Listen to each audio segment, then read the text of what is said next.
Straight to the point. Kahapong adlaw mga kaigsunan, nagpahigayon gyud og gipahigayon ang Santos nga misa dito sa St. Peter's Basilica, no? Sa pagsaulog mahigala nga gi-preside ni Pope Francis, no less than Pope Francis, mo ni preside mahigala sa Santos nga misa live gikan sa Vatican City pagsaulog sa ika 500 years nga kasumaran sa Kristyanismo dinhi sa Pilipinas, mga suking tigpaminaw. Straight to the point. With all due respect sa itong mga igsuon nga naa sa laing mga tinuuhan, no? Kini labot ni sa simbahang Katoliko. Mo nandun na bitatay atong phone-in promo. May labot mahigala sa makatubag sa itong pangutana ni atong may kalabutan sa atong anibersaryo sa Kristyanismo sa Pilipinas o inuman sa history nga nagpalibot ni ini mga kahigalaan. Straight to the point. So gahapon si Pope Francis mo ay nagpreside sa Santos nga misa tinambungan sa Filipino community dito sa Rome, kauban sab si Cardinal Luis Antonio Tagle dito mga higala sa Roma. Og ang Filipino community nga dito sad mga kaigsunan, gilimit lang to mga tao dito aron nga ma-maintain ang social distancing gumikan ining pandemic nga atong giatubang mga suking tigpaminaw. Straight to the Dito point. to susulod sa St. Peter's sa Basilica, no? Kung makita ko nimo ng St. Peter may galana, kadto mo kanang lugar pagtindakua man gyud mga sukid tigpaminaw, kanang pilgrim center niya pagtindakua, umusod ka sa sud pagyud tuwa dito mga lain-lain nga mga chapels. So dito gipahigayon gahapon ang misa sa usa sa mga chapels kay ang underground gud ana kanang St. Peter's Basilica na diha mahigalang minteryo.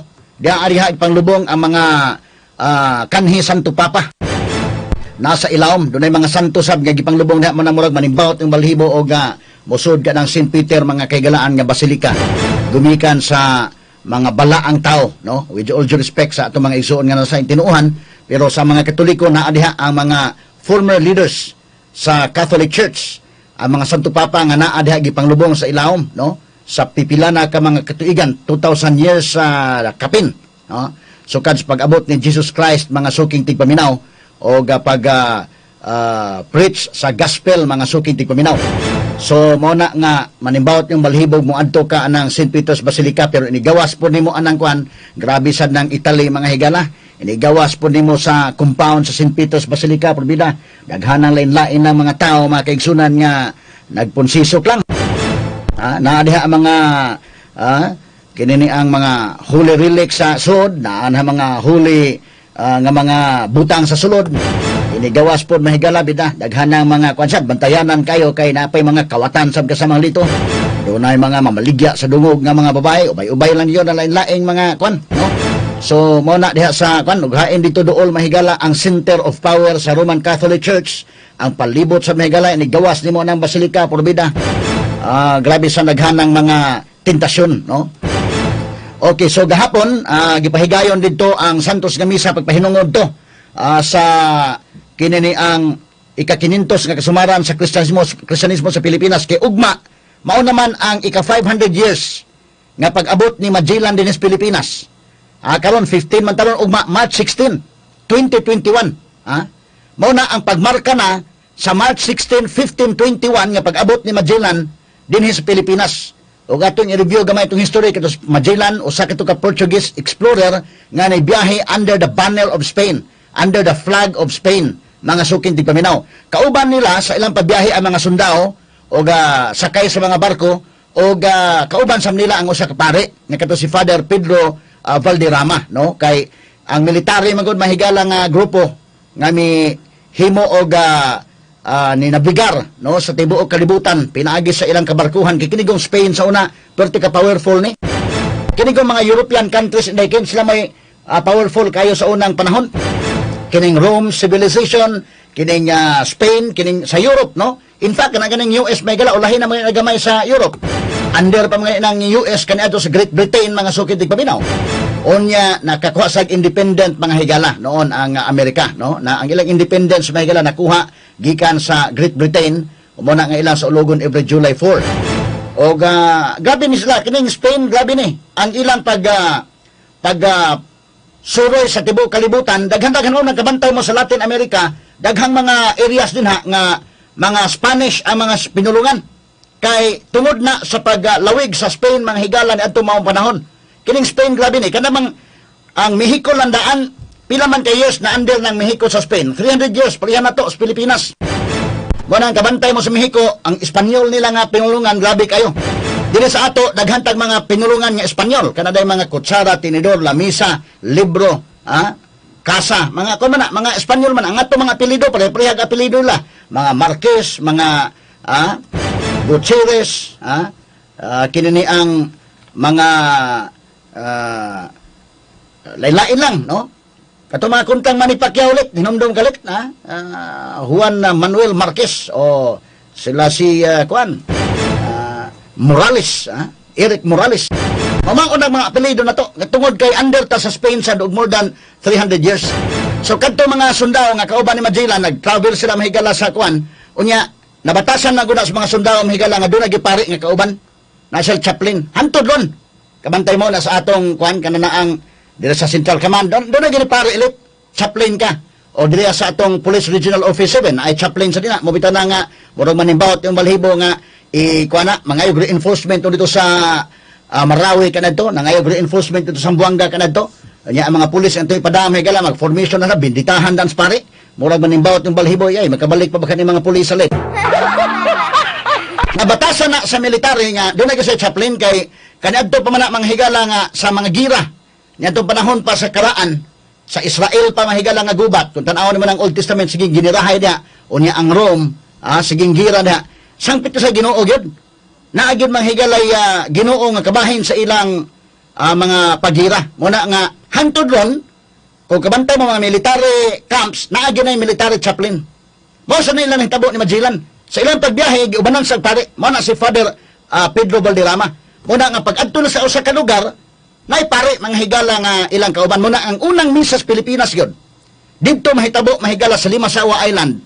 Unya ang doktrina unta simbahan nga inig-abot sa usa ka lugar, wa pa gani Kristiyano diha sa usa ka lugar, wa gyud misa himuon.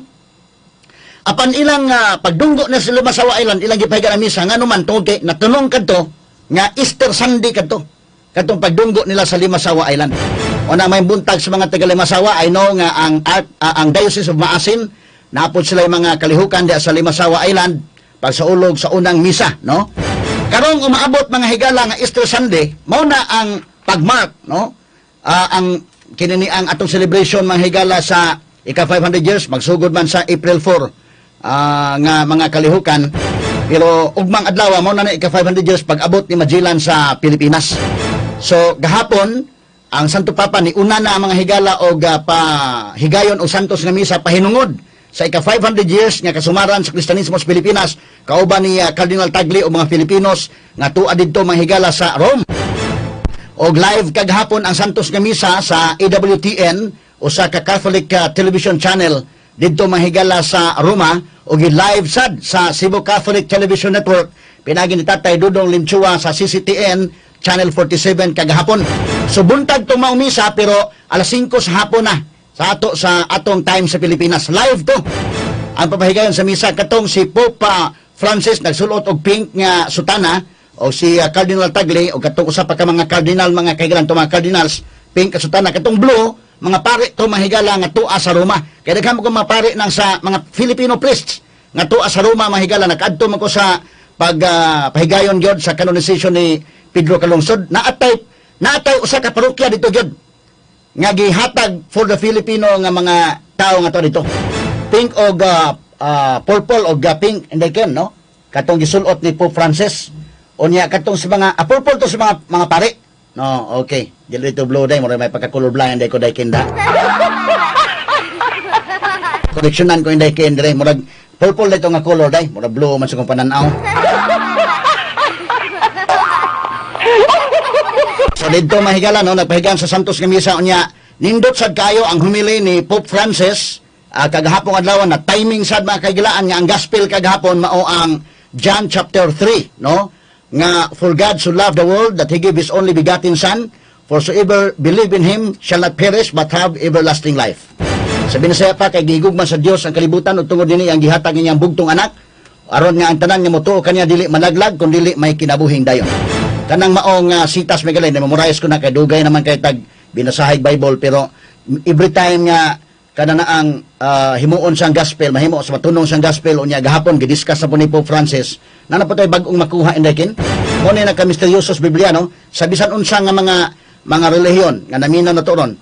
Hinana ang misteryo sa balaang kasulatan kay kanang Bible kanalangan John chapter 3 verse 16 na memorize naman natong halos makamemorize naman nato anak tingali tanan o labi nang naka sa laing relihiyon kay naman tayo mga memory verse kaniadto mamemorize sa magina no og kini ni ang pero ini-discuss gid gahapon pa-discuss ni Pope Francis may kala another nga mga information another knowledge mapud na mapuno nato mga higala or buhi na sad og balik ang gospel mga sukid tig paminaw.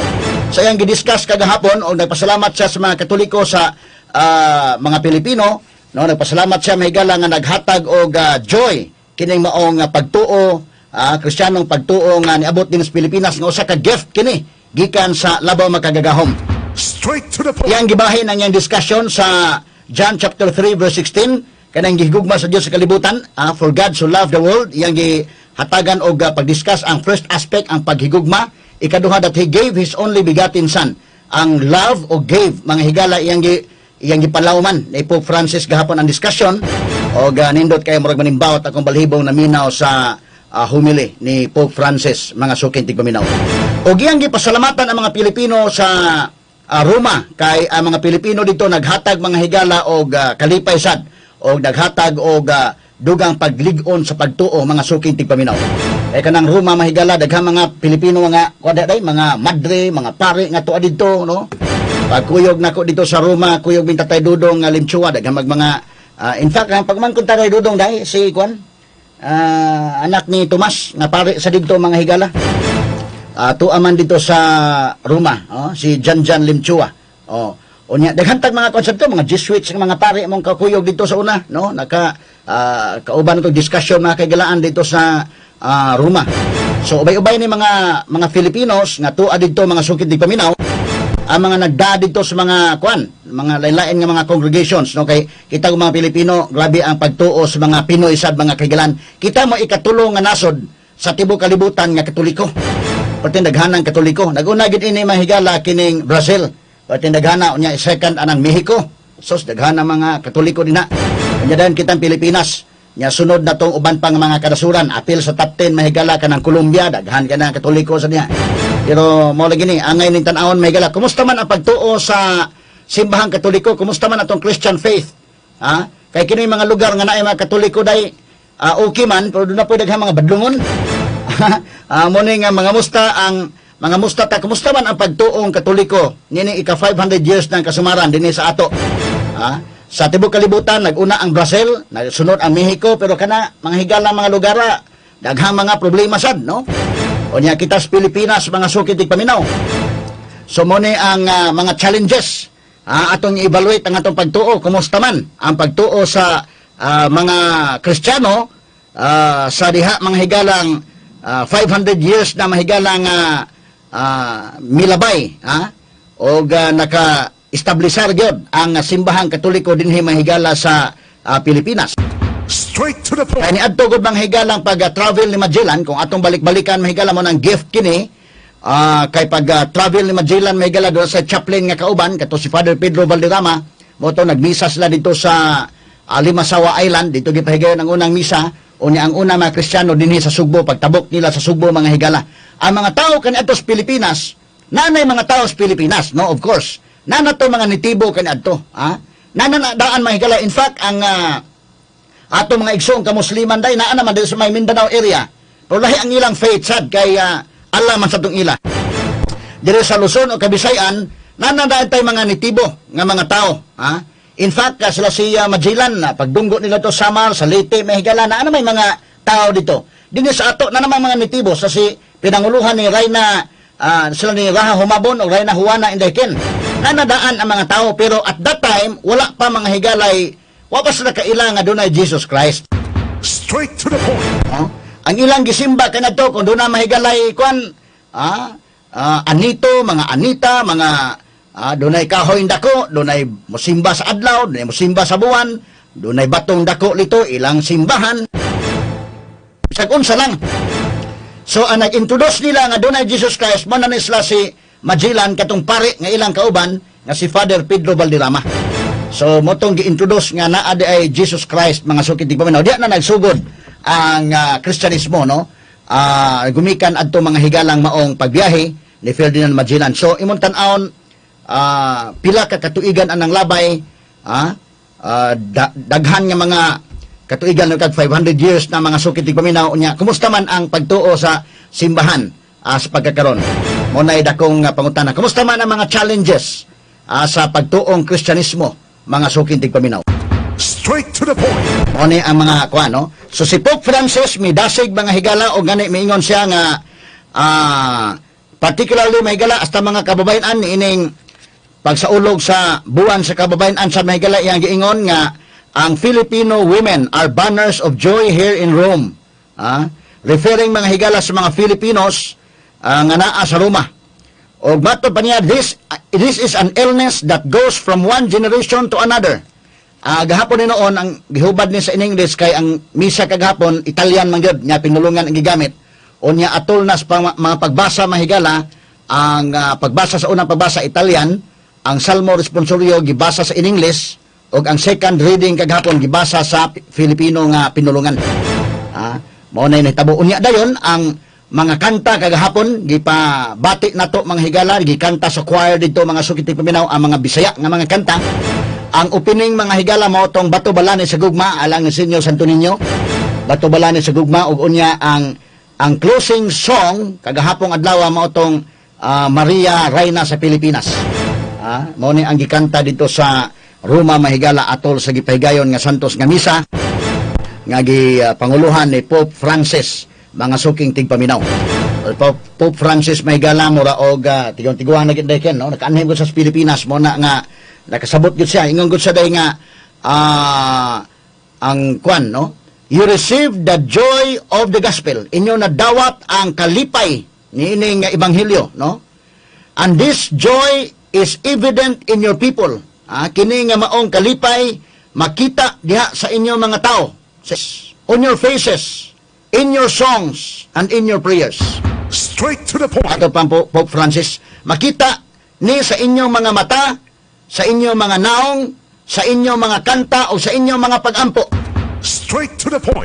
Kasi Pope Francis may gala nakataak man sa Pilipinas human gyud sa pag-igo sa Yolanda inday kay natong 2013, no?